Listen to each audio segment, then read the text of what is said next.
계신 분들 잘 들리시나요? 네.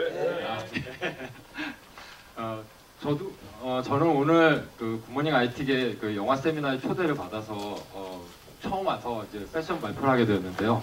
벌써 163회라고 하십니다. 굉장히 오랜 역사와 전통이 있는 행사에 영광스럽게도 초대를 받아서 또 맛있는 식사도 하고 일도 하면서 영화도 볼 수 있는 그런 좋은 기회를 갖게 돼서 정말 감사드리고요. 제가 오늘 준비한 내용은 아까 이제 말씀드린 것처럼 DR 쪽에 관련된 내용입니다. 그래서 관련된 프로덕은 저희 리버베드 프로덕 중에 스틸헤드라는 제품에 대해서 말씀을 드릴 텐데요.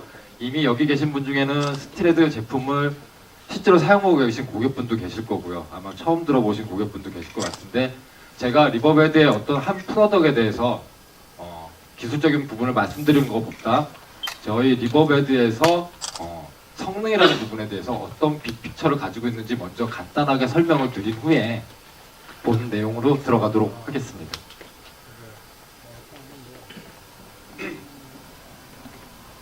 제목은 해머 대 툴박스입니다. 그래서 보시면 망치죠.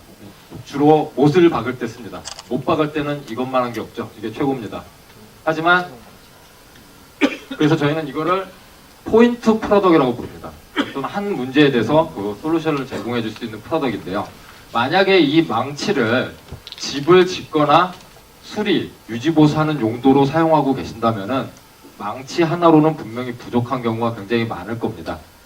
그래서 이런 툴박스를 생각하게 되죠. 이 툴박스에 망치도 넣고 톱도 넣고 드라이버도 넣고 필요한 툴들을 담아서 집을 짓거나 유지보수할 때 사용할 수가 있게 됩니다. 그래서 보통 이런 툴박스를 멀티 프로덕트 플랫폼이라고 얘기를 합니다. 리버베드는 성능과 관련된 일을 합니다. 리버베드는 2002년에 회사가 설립되어서 2004년에 첫 프로덕이 출시되면서 스틸헤드라는 망치, 포인트 프로덕으로 시작을 했습니다. 물론 많은 고객분들이 리버베드의 스틸헤드라는 제품을 통해서 기업 내에서 발생하는 성능 문제를 상당히 개선을 하셨습니다. 하지만 기업 내 인프라에서 발생할 수 있는 성능 문제는 이 포인트 프로덕으로 해결하기에는 여전히 성능의 개선 여지가 많이 남아있다는 거죠. 그래서 리버베드에서는 스틸헤드 외에 데이터 센터를 최적화할 수 있는 스틸앱이라는 L4, L7 웹방화벽 기능을 제공하는 제품하고요. 데이터 센터를 최적화했습니다. 웬을 최적화했습니다. 지사입니다. 지사를 최적화할 수 있는 스틸퓨저라는 제품이 있고요. 어디가 남았죠 이제?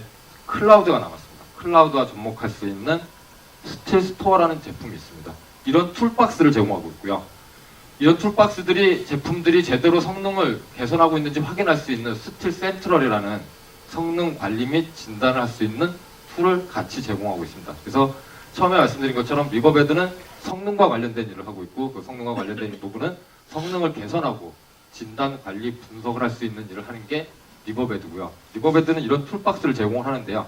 이 툴박스의 기능을 좀 더 확대하기 위해서 마이크로소프트로 VM웨어, EMC, 대대품과 같은 벤더들과 테크니컬 얼라이언스를 맺고 있고요. 이 툴박스의 적용 범위를 확대하기 위해서, 이렇게 클라우드로 확대하기 위해서 아마존의 EC2나 윈도우즈 애저 쪽에 접목할 수 있는 그 파트너십도 가지고 있습니다. 또한 이 툴박스를 튜닝하기 위해서 저희가 유료 서비스인 프로페셔널 서비스도 같이 제공을 하고 있고요. 이게 리버베드가 성능이라는 어떤 하나의 화두에 대해서 저희가 갖고 있는 빅픽처입니다. 그러니까 하나의 단품 프로덕이 아니라 이걸 전체적인 플랫폼화해서 저희는 이거를 어플리케이션 퍼포먼스 플랫폼이라고 부르고 있습니다. 그래서 오늘은 이 어플리케이션 퍼포먼스 플랫폼을 구성하고 있는 여러 싱글 프로덕트들 중에 스틸헤드라는 시중에 마켓에서는 이제 보통 이제 웬 가속기라고 알려져 있는 이 제품에 대해서, 이 제품의 기능 중에서도 DR과 관련된 부분에 대해서 좀 더 자세히 한번 말씀드려보도록 하겠습니다. 비즈니스 업무 환경이 변했습니다. 이제는 본사가 아닌 지사에 더 많은 인력이 근무하고 지사에서 더 많은 데이터가 발생을 하고 매출이 발생을 합니다. 비즈니스 업무 어플리케이션의 중요성이 예전보다 훨씬 더 중요해졌죠. 그래서 데이터는 비즈니스에 있어서 전부이고 그 데이터는 어디에든 존재하고 있습니다. 그래서 DR 백업의 그 중요성이 좀 무엇보다도 그 예전보다도 더 강조되고 있는 시기인데요.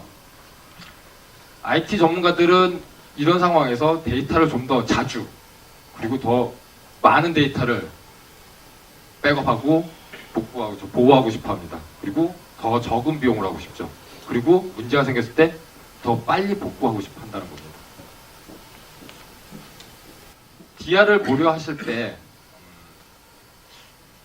살짝 과거로 좀 돌아가서 옛날 얘기를 한번 해보겠습니다. 우리나라에서 DR이랑 백업 이런 것들이 대두가 된 시기가 언제일까요? 제 기억으로는 아마 9.11 때였던 것 같습니다. 9.11 때. 그러니까 9.11 때 월드 트레이드 센터가 무너지면서 많은 사상자가 나왔습니다. 근데 기업은 망하진 않았죠.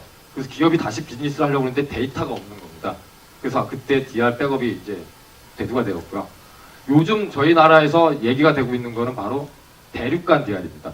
현재 대부분의 기업들이 서울에 본사가 있고 대전, 혹은 멀리 가면 부산, 아주 멀리 가면 제주도에 DR 센터나 백업 센터를 보유하고 있습니다. 근데 몇 년 전에 일본에 쓰나미가 있었죠. 그게 있은 후에 저희 한국에서 지금 얘기가 되고 있는 게 대륙간 DR입니다. 과연 서울에 문제가 생겼을 때 대전에 있는 우리 DR 센터는 무사할 수 있느냐, 부산에 있는 데이터 센터는 무사할 수 있느냐. 그래서 대륙간 DR을 보유하고 계시고요. 그 사례는 뒤에 있는 그 사례로 한번 말씀드려 보겠습니다. DR을 얘기를 하실 때 보통 이제 이런 것들이 문제라고 합니다. 예산은 한정되어 있는데 데이터를 보호해야 될 거는 많고, 그다음에 웬 회선은 비싸고 병목이 있고, 스루풋이 낮아서 RTO, RPO를 만족할 수 없고, 그다음에 DR 업무를 하게 되면은 네트워크 팀에서는 그걸 봤을 때 어떤 그 채널별로 어떤 세부적인 정보가 보이는 게 아니라 그냥 소스, 데스티, IP, 포트 번호만 보여서 어떤 채널에 대한 DR 업무에 대한 구체적인 어떤 장애에 대한 추적 및 그런 것들이 어렵다라는 이런 문제들이 있고요. 이 부분에 대해서 이제 리버베드가 어떤 식으로 그 문제를 해결할 수 있는지 그 솔루션에 대해서 하나씩 설명드려 보도록 하겠습니다. 첫 번째로는 이제 웬 컨제스천입니다. 데이터는 빠르게 증가하고 있고 데이터 센터 통합을 하고 있는데 DR 업무를 하게 되면 여러 데이터들이 이렇게 경합을 벌이게 되죠. 대역폭 부족 문제가 발생을 합니다. 웬상의 컨제스천이 생기죠. 그래서 리버베드는 이 부분에 대해서 두 가지 솔루션을 제기하고 있습니다. 첫 번째로는 바로 리버베드의 대역폭 제어 극복 솔루션인 중복 제거입니다. 리버베드 장비가 동작하는 방식은 여러 가지 방법이 있는데요. 일단 대역폭 제약 극복을 위해서 저희가 SDR이라는 특허받은 중복 제거 기술을 사용하고 있습니다. 이 기술이 동작하는 방식은요. 처음에 어떤 업무 데이터가 갑니다. 그럼 가속기가 안에 자체적인 디스크를 보관하고 있고요. 그 데이터에 대해서 세부적으로 들어오는 데이터를 세부적으로 쪼갠 후에 자기 디스크에 저장을 할 때 인덱싱을 따라 놓습니다. 한 번 데이터가 지나갔습니다. 그게 백업 풀카피라고 생각하셔도 되고요. 그냥 일반 업무 데이터라고 생각하셔도 됩니다. 두 번째로 같은 풀 백업을 받거나 혹은 동일한 데이터가 지나갑니다. 그러면 가속기는 동일한 작업을 하게 됩니다. 들어오는 데이터를 잘게 쪼개서 인덱싱을 하고, 마지막으로 웬으로 전송을 할 때 기존의 자기 디스크에 보관되어 있는 데이터와 비교를 하게 됩니다. 만약에 그 데이터가 동일하게 되면 웬상으로 전송되는 데이터는 실제 데이터가 아니라 그 데이터를 표현하고 있는 레퍼런스 값만 전송되게 되어 있고요. 실제 이런 걸 DR 환경에 적용했을 때 100기가 정도의 데이터를 만약에 웬으로 전송하신다 그러면은 그 데이터는 제 경험으로는 이제 99% 중복 제거가 일어났을 때 한 10메가, 100메가 이 정도밖에 안 됐던 것 같아요. 굉장히 많이 줄죠. 실제로 100기가의 데이터가 웬으로 전송이 돼야 되는데 그 시간만큼은 10메가, 100메가의 데이터만 전송이 된다는 거죠.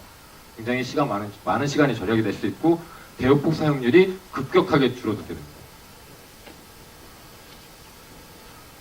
두 번째로는 QS입니다. 만약에 DR이나 백업용으로 전용 회선을 따로 사용하고 계신다면 문제가 될 게 없습니다. 하지만 일반 업무 어플리케이션과 실제로 같이 사용하시는 경우, 실제 그런 고객 사례도 있었습니다. 이 고객은 병원 고객이었는데요. 이제 팍스 데이터랑 엑스레이 데이터 이런 것들을 일반 업무 회선을 통해서 백업도 해야 되고 업무 어플리케이션도 같이 사용해야 되는 상황이었어요. 근데 아시겠지만 DR 백업 데이터는 벌크 데이터입니다. 굉장히 사이즈가 크죠. 이런 데이터들이 업무 데이터하고 같이 다니게 되면 경합을 해야 됩니다. 대역폭 부족 현상이 나타나죠. 그래서 그 업무를 업무 시간에 할 수가 없었습니다. 일반 업무가 다 끝난 후에 퇴근 시간에 홀로 남아서 그 백업 윈도우가 5시간, 6시간이 걸리면 그때까지 남아서 해야 됐다는 거죠. 근데 아까 말씀드린 대역폭 극복을 하는 그 솔루션 외에 QS를 통해서 그 문제를 해결할 수가 있습니다. 그래서 리버베드 가속계는 기본적으로 약 700개 정도의 웰known 어플리케이션을 인식할 수 있는 애플로 엔진이 들어가 있습니다. 즉 어떤 어플리케이션이 지나갔을 때 그 어플리케이션에 대해서 따로 사용자가 정의를 하지 않아도 그 어플리케이션을 자동으로 인식할 수 있는 기능이 있고요.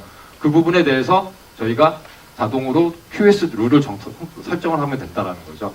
그래서 만약에 DR 트래픽과 GRP 트래픽 같이 다니고 있습니다. 뭐 그룹웨어 트래픽 그런 것들에 대해서 QS 적용을 통해서 우선순위와 대역폭 보장을 하는 형태로 그 문제를 해결할 수 있습니다. 두 번째로는 스루풋입니다. 스루풋. 보통 고객이 예를 들어서 제가 해외 쪽의 회선에 10메가 전용 회선을 향하고 있습니다. 그럼 제가 그 서비스 프로바이더, 그 회선을 제공하는 업체한테 기대하는 웬 스루풋은 10메가죠. 그렇죠? 저는 그만큼의 비용을 지불하고 있으니까요. 하지만 10메가 스루풋이 나오지가 않습니다. 현실적으로. 그 이유는 보시는 것과 같습니다. 딜레이가 늘어나면 늘어날수록 그 스루풋은 급격하게 줄도록 되어 있습니다. 이 부분에 대한 공식은 여러분들이 구글이나 이런 걸 통해서 BDF라고 검색을 한번 해보시면 될 것 같아요. 그게 밴드위스 딜레이 프로덕이라는 얘기인데요. 밴드위스와 딜레이를 했을 때 그 회선상으로 전송할 수 있는 어떤 스루풋을 나타내는 겁니다. 그 공식은. 거기에다가 이제 뭐 윈도우 사이즈 뭐 이런 것들을 계산하면 실제 내가 웬에서 사용할 수 있는 스루풋이 나오게 됩니다. 좀 뭐 복잡한 얘기인데요. 뭐 그냥 그래프로 보고 이해하시면은 로스가 아주 없는 퍼펙트한 환경에서도 딜레이가 늘어나면은 스루풋은 줄게 돼 있습니다. 근데 여기에 만약에 조금이라도 로스가 있게 되면은 스루풋은 더 급격하게 줄어듭니다. 로스가 많아질수록 스루풋은 굉장히 많이 급격하게 줄어들고요. 이런 이유 때문에 웬상에서는 딜레이가 있는 웬상에서는 낮은 스루풋이 나올 수밖에 없고요. 이 문제를 해결하기 위해서 리버베드는 다음과 같은 맥스 TCP라는 아주 독특한 기술, 리버베드만의 그 기술을 제공을 하고 있습니다. 저희가 두 가지 형태의 기술을 제공하고 있는데요. 하나는 하이스피드 TCP라는 게 있고요. 맥스 TCP라는 게 있습니다. 이 하이스피드 TCP는 표준 기술입니다. 그래서 표준 TCP의 동작 방식을 그대로 따라 합니다. 여러분 TCP는 저희가 보통 신뢰성 있는 전송 프로토콜이라고 하죠. 혹시 인터넷, 뭐 영화를 보러 와서 사실 불법 다운로드를 제가 얘기하면 안 되겠지만 그런 걸 다운로드 혹시 받아보신 적 있으십니까? 뭐 굳이 꼭 영화가 아니더라도 대용량 파일을 어떤 사이트에서 다운로드 받으실 때 밑에 어떤 스루풋을 나타내는 숫자를 보시게 되면요. 숫자가 처음서부터 100메가, 200메가 이렇게 나오지 않습니다. 처음에는 5메가, 10메가, 20메가, 100메가 이런 식으로 천천히 증가를 하죠. 그러다가 어느 순간 링크에서 컨제스천이 있게 되면은 급격하게 데이터 전송을 줄입니다. 그게 일반적인 TCP가 동작하는 방식입니다. 근데 맥스 TCP는요, 로스가 있어도 상관이 없습니다. 보시는 것처럼 그래프가 급격하게 올라가서 계속 그 스루풋을 유지한 후에 전송이 끝나면 바로 떨어지는 형태로 동작을 하게 되어 있고요. 그래서 이 기술은 DR, 백업 쪽에 적용하면 회선을 이제 저희는 빌더 파이프라고 그러는데요. 파이프를 통으로 채워서 쓸 수 있는 그 기술을 제공을 하고 있고요. 로스가 있는 환경에서 더 그 기술이 강점이 드러나는 기술이라고 할 수 있습니다. 그래서 요거는 저희가 그 EMC의 리커버 포인트로 테스트를 한 건데요. 레이턴시를 점점 늘립니다. 그리고 패켄 로스도 늘립니다. 그러면은 622 회선에서 스루풋이 이거밖에 안 나와요. 일반적인 상황에서는요.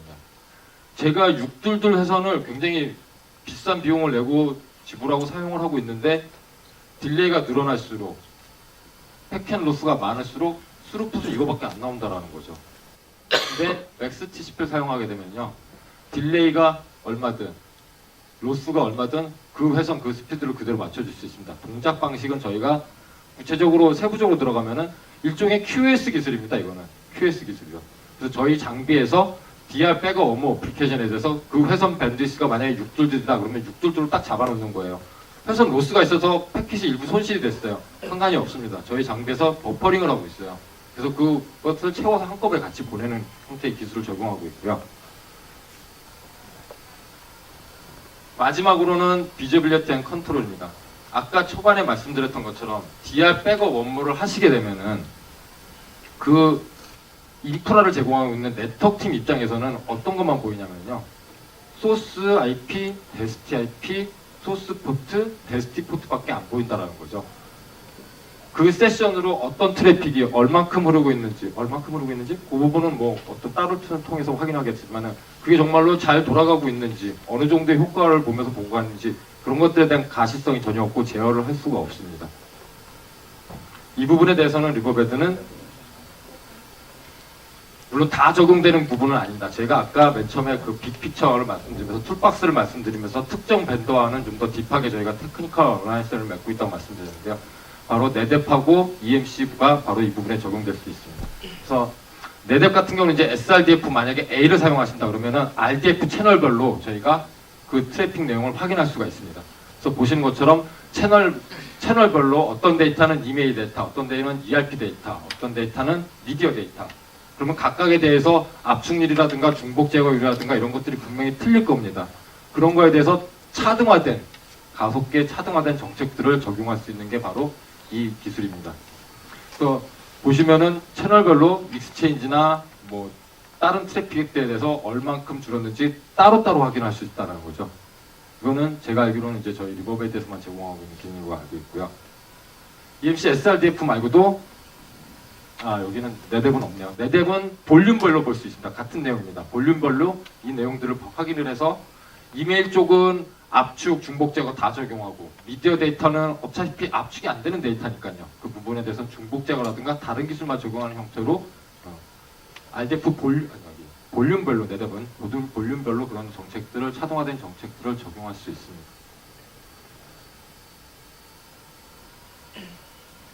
이미 마켓에서 저희가 리버베드 가속기가 소개된 지가 한국에서 한 2005년도에 처음에 지사가 생겼으니까요. 거의 한 9년, 10년이 다 돼가는 것 같아요. 그래서 대부분의 많은 고객분들이 이제 가속기라는 부분을 많이 인식을 하고 계세요. 근데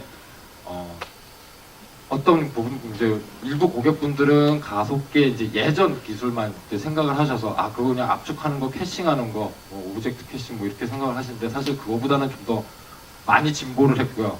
보시는 것처럼 계속 그 시장의 요구 그런 기술들을 개발을 하고 있습니다. 그래서 오늘 말씀드린 내용은 DR 백업 쪽에 이제 가속기를 적용을 했을 때 개선 이점에 대해서 말씀드렸고요. 그래서 일단은 저희 장비가 들어가게 되면은 네트워크의 제약을 극복을 하면서 속도는 더 빨라지고 스루풋도 높아집니다. 그리고 비용도 절감이 되고요. 운영은 좀 더 쉬워지는 형태로 사용을 하실 수 있고요. 앞서 말씀드린 세 가지 문제, 그러니까 한정된 예산은 정해져 있고 보호해야 될 데이터의 양은 증가하고 있고 왼쪽에서는 성능이 낮아지고 딜레이나 이런 것 때문에 DR 업무는 어떤 그 가시성을 확보할 수 없다는 그런 부분에 대해서 제가 여러 가지 솔루션을 말씀드리면서 리버베드에서는 이 문제에 대해서 이런 식의 솔루션을 제공하고 있습니다라고 얘기를 드렸습니다. 그래서 구성 방법은 DR 쪽에 구성하시는 방법, 백업 쪽에 구성하시는 방법은 보통 이렇습니다. 스토리지에서 이더넷 카드죠. 이더넷 카드가 나오시는 경우에는 바로 붙이시면 돼요. 가속기를.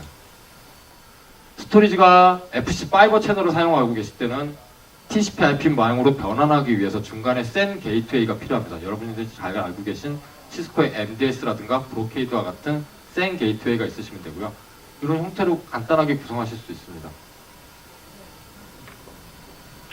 DR 최적화를 위해서 이제 스테드 제품이 크게 두 가지가 있습니다. 하나는 CX 제품이고요. 하나는 DX 제품입니다. CX는 브랜치와 데이터 센터 사이에, 그래서 CX는 모델이 굉장히 다양합니다. 6메가짜리 모델서부터 1.5기가까지의 밴드위스를 지원할 수 있는 모델까지 다양한 모델을 가지고 있고요. DX는 데이터 투 데이터 센터 전용 장비입니다. 여기는 그러니까 대용량의 그 데이터를 전송하는 상태에서 DR 할 때 이 장비가 그 전용 장비이고요. DX 장비는 신규 장비입니다. 저희가 이 장비가 나온 지 한 몇 개월 안 된 것 같아요. 한 6개월도 안 되는 것 같은데요. DR 전용으로 나온 장비고요. 그래서 얘는 보시면은 특징이 하드 디스크가 없어요. 기존에 아까 말씀드린 CX라는 장비는 SSD라는 디스크를 사용하고 있는데요. 얘는 하드 디스크는 없고 메모리에서 모든 작업들을 다 합니다. 메모리가 한 128기가 정도 되는데요. 그 메모리에서 아까 말씀드린 압축도 하고 중복 제거도 하고 DR 최적화할 수 있는 기술들을 적용합니다. 기본적으로 10G 가스가 포함이 되어 있고요. 웬 스루풋은 한 2기가 정도의 스루풋을 지원할 수 있는 장비입니다. 고객 사례입니다. 이 고객은 아까 말씀드린 대륙간 디아를 구현하신 고객인데요. 이 고객은 아까 말씀드린 것처럼 한국에서 그런 이슈들을 고려해서 미국의 뉴저지 쪽에 데이터 센터를 만들고 싶어 했습니다. 그리고 실제로 구축을 하셨고요. 근데 디아를 만들려고 보니까 스토리지에서 나오는 스루풋이 1.2기가예요. 그래서 EMC한테 우리 스토리지의 정확한 스루풋을 계산을 해서 웬 밴디스가 얼마인지를 알려다오고 그랬더니 EMC에서 1.2기가가 필요합니다라고 얘기를 했습니다. 여러분 서울에서 뉴저지까지 1.2기가 전용선 뚫으면 월 회선 비용이 얼마인지 아십니까? 몇 천만 원입니다. 몇 천만 원 아니더라도 최소 1,000만 원 이상입니다. 월. 아무리 대륙간 DR이 중요하고 필요하고 하지만 그런 비용을 지불하고는 할 수가 없습니다. 필요하지만 할 수가 없다라는 거죠. 근데 이 고객은 기존의 리버베드 제품을 사용하고 계셨던 고객이에요. 그래서 이 고객이 EMC한테 리버베드에 이런 솔루션이 있으니까 다시 둘이 협업을 해서 다시 최종 방안을 가지고 와라. 그래서 저희가 데모 장비를 가지고 왔고요. EMC에서는 스토리지를 가지고 왔습니다. 그래서 이 고객이 원래는 여의도에 센터가 있고 안양에 DR 센터가 있었습니다. 그 사이에 EMC SRDF S죠. 싱크로 DR을 하고 있었고요. 저희가 EMC가 가져온 그 데모 장비 스토리지를 어싱크로 해서 그 중간에 시뮬레이터라는 장비를 둬서 웬을 시뮬레이션하고 딜레이를 시뮬레이션하는 형태로 테스트를 했습니다. 그래서 저희가 최종적으로 드린 답변은 최대 155메가의 회선만 있으면 원하시는 RPO, RTO 요건 충족하실 수 있습니다 라고 답을 드렸고요. 이 고객이 요청한 거는 서울에 무슨 일이 생겨도 최소 뉴저지에서는 4시간 전의 데이터는 가지고 있어야 된다는 그 요구사항을 충분히 만족을 했고요. 최대 15분 전의 데이터까지 가질 수 있는 성능을 보이게 되었습니다. 그래서 그래프를 보시면 이 그래프들이 실제로 랜에서 발생한 데이터입니다. 이 데이터들이 그대로 웬으로 전송이 돼야 되죠. 근데 아까 제가 중복 제거 이런 것들을 말씀드렸잖아요. 그래서 실제로 웬으로 나간 데이터는 이 오렌지색 부분의 데이터만 실제로 웬으로 나갔습니다. 데이터 대역폭 확장 비율이 최대한 9점 몇 배까지 나왔는데요. 그 말씀은 100메가 회선이지만 약 900메가 회선을 쓰는 것 같은 효과를 보신 거라는 거예요. 최대가 이 정도고요. 평균 한 7.3배 정도의 스루풋을 보게 되었습니다. 이 고객은 이제 항공기 제조 쪽인데요. 말씀드리면 다 아실 만한 그 고객입니다. 이 고객도 비슷한 사례고요. 이 고객은 1기가 회선에서 약 3기가 정도의 그 랜 스루풋을 낼 수 있는 효과를 보셨고요. 이 고객이 사용했던 건 이제 EMC SRDF-A 쪽을 사용하고 계셨습니다. 그래서 ROI가 9개월로 굉장히 빨리 끝났죠. 그래서 제가 오늘 말씀드린 내용은 다 일반적인 내용입니다. 많이 알고 계신 가속기란 그 주제에 대해서 또 많이들 고려하고 계신 DR 백업에 대해서 말씀을 드렸는데요. 그 메인 주제로 말씀드린 가속기, DR 백업 다 중요합니다. 하지만 제가 오늘 이 자리에 와서 여기 계신 분들한테 전달해드리고 싶었던 메시지는 리버베드가 성능이라는 일에 대해서, 성능이라는 어떤 화두에 대해서 어떤 식의 픽처를 가지고 있는지 단순히 포인트 프로덕트로 접근을 하고 있는 게 아니고 알고 계신 왼가속기만 있는 게 아니라 저희가 이런 툴박스가 있습니다. 알고 계신 왼가속기 외에도 데이터 센터를 최적화하는 기술, 지사를 최적화하는 기술, 그다음에 클라우드 쪽에 접속할 수 있는 기술, 그리고 그런 것들을 스크립트 랭귀지를 통해서 SDN 컨트롤에 접속할 수 있는 SDN 레디 인터페이스를 제공하고 있습니다 라는 메시지를 전달해드리고 싶었었고요. 그래서 이상으로 제가 준비한 세션을 마치도록 하겠습니다. 네, 감사합니다.